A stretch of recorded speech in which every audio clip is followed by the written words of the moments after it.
फंड्सची उपलब्धता जर करायची असेल तर महायुतीचं सरकार येणं गरजेचं आहे. विरोधकांच्याकडं मुद्दे नाही आहेत, तर नुसतंच आश्वासनांची खैरात आहे. आमच्याकडे विकासाचं विजन आहे आणि आम्ही विकास घेऊनच या महापालिकेच्या निवडणुकीत उतरलं आहे. महायुती नक्कीच यात यशस्वी होईल. आमचे कार्यकर्ते आहेत, सगळी टीम काम करत आहे आणि नक्कीच 16 तारखेला या विजयाचा गुलाल महायुती नक्कीच, आमचे जे चारही उमेदवार या प्रभागात आम्ही आता काम करत आहे सगळे निवडून येतील एवढी खात्री या एकंदरीत वातावरणावर दिसते. तसेच तरुण वर्गासाठी, तरुण पिढी जी आता शिक्षणात अग्रेसर आहे त्यांच्यासाठी अभ्यासिकाही उपलब्ध करणं गरजेचं आहे. कारण स्पर्धा परीक्षेच्या माध्यमातून आपल्या तरुण पिढीला एक योग्य मार्गदर्शन देण्याची खरंच गरज आहे. अमल साहेबांच्या माध्यमातून अनेक विकास कामांसाठी निधी मी खेचून आणला आहे. जवळजवळ 3 कोटीच्या आसपास जवळजवळ मी निधी आपल्या सम्राटनगर प्रभागासाठी उपलब्ध करून दिला आहे. नमस्कार, माझा महाराष्ट्र न्यूजच्या मैदान निवडणुकीचे या कार्यक्रमामध्ये आपलं स्वागत. कोणताही राजकीय वारसा नसताना तसेच समाजकार्याची आवड म्हणून प्रभागामध्ये आतापर्यंत खूप सारी कामे यांनी केलेली आहेत आणि याच पाठबळावर आज त्यांना भाजपची उमेदवारी जाहीर झालेली आहे आणि आज ते प्रभाग क्रमांक 18 मधून भाजपची उमेदवारी लढवत आहेत. तेच बबन उर्फ अभिजित अप्पासाहेब मोकाशी आज आपल्या बरोबर आहेत. नमस्कार.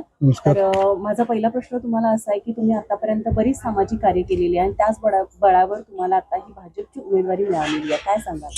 नक्कीच मी गेले 2010 पासून सामाजिक कार्यात आहे.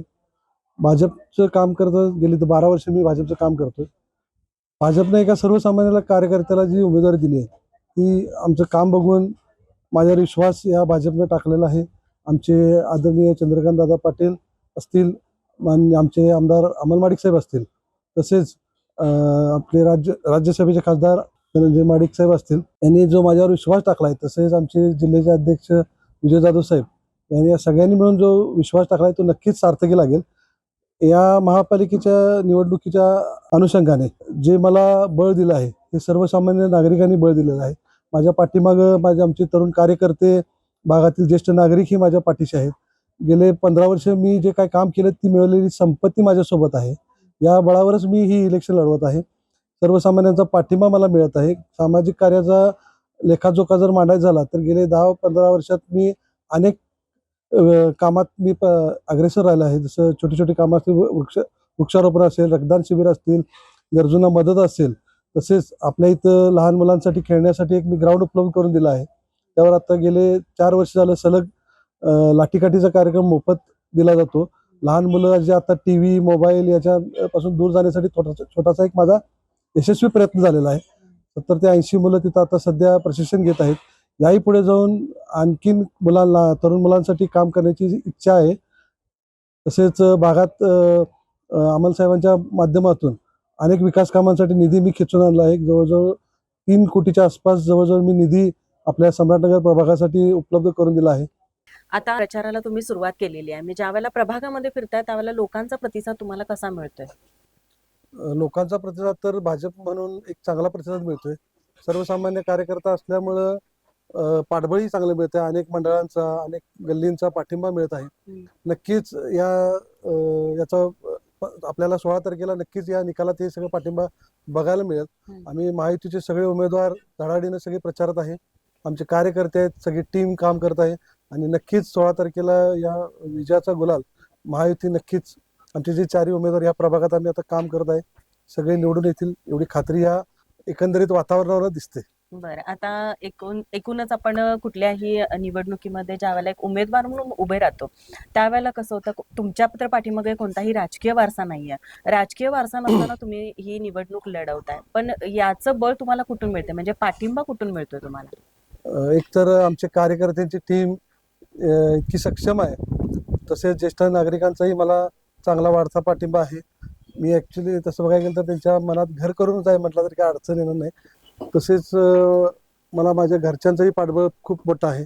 माझा भाऊ असेल, आई असेल, पत्नी, तसेच भाऊजी माझी जी आहे, या सगळ्यांचाही पाठिंबा मला चांगला मिळत आहे आणि भागातील सगळ्या नागरिकांचाही मला पाठिंबा मिळतो. बरं, आता एकूणच तुम्ही भागामध्ये पहिल्यापासूनच म्हणजे 10-15 वर्ष सक्रियत राहाच, म्हणजे तुम्हाला एक समाजकार्याची आवड आहे. तुम्ही आतापर्यंत तरी समाजकार्य केलेलंच आहे, पण यानंतर तुमचे विकासाचे मुद्दे काय असणार आहेत? काय झाले आजची महापालिकेची इलेक्शन बघितली तर रस्ते, गटर, पाणी याच्याही पलीकडे जाऊन काम करण्याची संधी उपलब्ध आहे.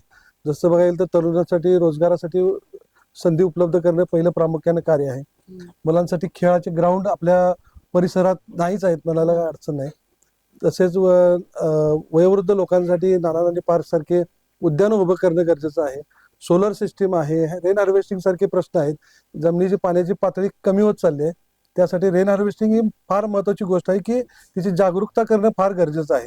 कारण येणाऱ्या काळात पाण्यासाठी जे झगडायला लागणाऱ्या लोकांना त्याची खरोखरच जर ती वेळ येऊ नये असं वाटत असेल तर रेन हार्वेस्टिंग सारखा प्रोजेक्ट मी स्वतः एक कार्यक्रम ठेवून ठिकठिकाणीची जागरूकता करण्यासाठी नक्कीच प्रयत्न करेन. तसेच तरुण वर्गासाठी, तरुण पिढी जी आता शिक्षणात अग्रेसर आहे त्यांच्यासाठी अभ्यासिकाही उपलब्ध करणं गरजेचं आहे. कारण स्पर्धा परीक्षेच्या माध्यमातून आपल्या तरुण पिढीला एक योग्य मार्गदर्शन देण्याची खरंच गरज आहे. आणि आपल्या त्या कोल्हापूरच्या लोकांच्या ती एक स्किल आहे आणि ही कोल्हापूरची तरुण पिढी नक्कीच पुढे जाईल, त्यासाठी प्रयत्न करणं गरजेचं आहे आणि ते मी करेन. बर, आता कसं आहे, निवडणुकीची म्हणजे एकूणच मतदानाची वेळ जवळ येत आहे.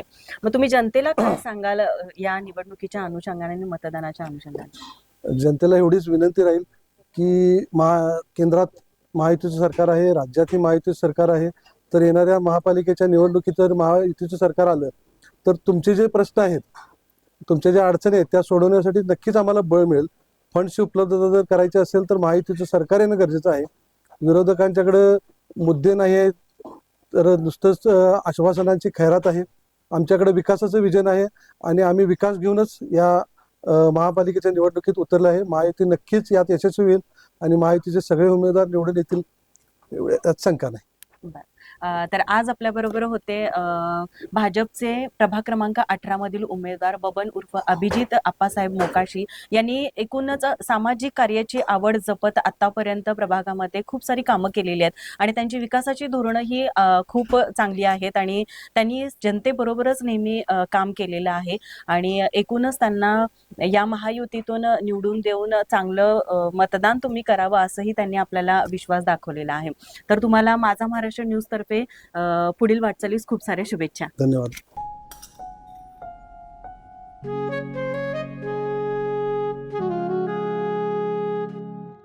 बाबा, आज येताना बासुंदी घेऊन या ना. अगं, कालच आपण आईचा वाढदिवस होता म्हणून आणली होती ना. ऐकलं, गोकुळची बासुंदी पुन्हा खावीशी वाटतेय. खरं सांगू, मलाही खावीशी वाटतेय. पुन्हा पुन्हा खावीशी वाटणारी गोकुळ बासुंदी. ताज्या घडामोडी पाहण्यासाठी माझा महाराष्ट्र न्यूजला आजच सबस्क्राईब करा.